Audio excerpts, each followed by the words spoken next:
Customs বন্দর ত্যাগ করতে হলে পোর্ট ক্লিয়ারেন্স বাধ্যতামূলক।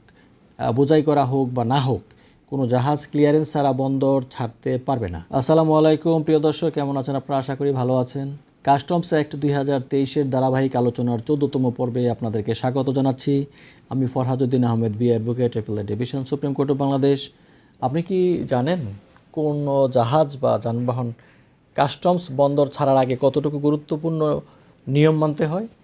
ভুল করলে হতে পারে বড় ধরনের শাস্তি। প্রিয় দর্শক, আজকে আলোচনা থেকে আমরা জানব যে কাস্টমস আইন 2023 অনুযায়ী পোর্ট ক্লিয়ারেন্স এর প্রয়োজনীয়তা, আবেদন প্রক্রিয়া এবং অন্যান্য যানবাহনের ক্ষেত্রে প্রস্থান সংক্রান্ত কতগুলো নিয়ম। সেই নিয়মাবলীগুলো কি, পোর্ট ক্লিয়ারেন্সের প্রয়োজনীয়তা কি, সেটা আমরা একটু জেনে নেই। প্রিয় দর্শক, এক নজরে কাস্টমস বন্দর ত্যাগ করতে হলে পোর্ট ক্লিয়ারেন্স বাধ্যতামূলক। বোঝাই করা হোক বা না হোক, কোনো জাহাজ ক্লিয়ারেন্স ছাড়া বন্দর ছাড়তে পারবে না। এটাই হচ্ছে আইন। পাইলট জাহাজের দায়িত্ব নেবে না যদি মাস্টার ক্লিয়ারেন্স না দেখান। অন্যান্য যানবাহনের ক্ষেত্রেও কিন্তু যথাযথ লিখিত অনুমতি ছাড়া কাস্টমস এলাকা ত্যাগ করা যাবে না। প্রিয় দর্শক, উদাহরণস্বরূপ যদি আমরা বলি যে ধরুন একটি জাহাজ নির্ধারিত সময়ের আগে ছাড়তে চায় কিন্তু ক্লিয়ারেন্স নেয়নি, এতে কাস্টমস আইন অনুযায়ী আইনগত পদক্ষেপ নেওয়া হতে পারে। পোর্ট ক্লিয়ারেন্সের জন্য অবশ্যই আবেদন করতে হবে এবং সেই আবেদন করার একটা পদ্ধতি রয়েছে। পদ্ধতিটা কি, যে কে করতে পারে এই জাহাজের এই আবেদনটা কে করতে পারে? জাহাজের মাস্টার। এবং কখন কোন ক্ষেত্রে করতে পারে, সেক্ষেত্রে নির্ধারিত যে ছাড়া আছে, নির্ধারিত ছাড়ার সময়ের 24 ঘন্টা আগে, অর্থাৎ যেই সময়ে ছাড়বে তার 24 ঘন্টা আগে। বিশেষ ক্ষেত্রে কম সময়ে অনেক করা যাবে।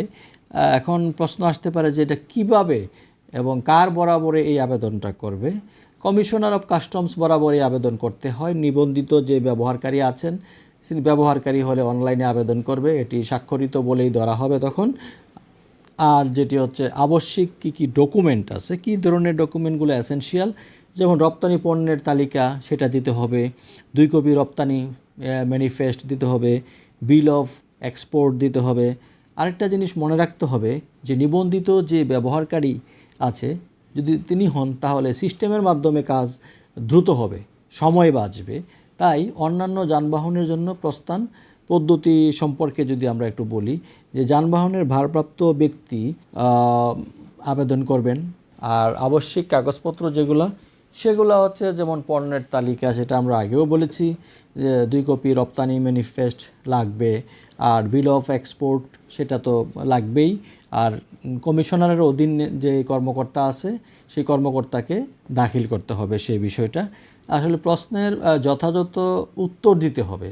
এখন যেই আপনার যদি কোনো পণ্য পরিবহনকারী যানবাহন থাকে, তাহলে এইসব নিয়ম জানা কিন্তু জরুরি। না হলে এগুলো এক্ষেত্রে অনেক ক্ষেত্রে জরিমানা বা গাড়ি বা সংশ্লিষ্ট যানবাহন আটকে যাওয়ার ঝুঁকিও কিন্তু থাকে। এই নিয়মগুলো জানলে আপনি বা আপনার কোম্পানি বা প্রতিষ্ঠান অনেক বিপদ থেকেও কিন্তু রক্ষা পেতে পারেন।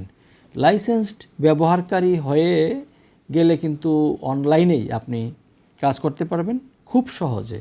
তো প্রিয় দর্শক, এখানে আজকের এই আলোচনাটি আশা করি আপনাদের উপকারে আসবে এবং যারা আপনাদের প্রিয়জন আছেন তাদের সাথে এই আলোচনাটি আপনারা শেয়ার করতে পারেন, যাতে করে তারা উপকৃত হতে পারে। পরবর্তীতে নতুন যে কোনো আইনি বিষয় নিয়ে আপনাদের সামনে আলোচনায় হাজির হব। সেই পর্যন্ত ভালো থাকুন, সুস্থ থাকুন, সাবধানে চলুন, আইন মেনে চলুন। আসসালামু আলাইকুম।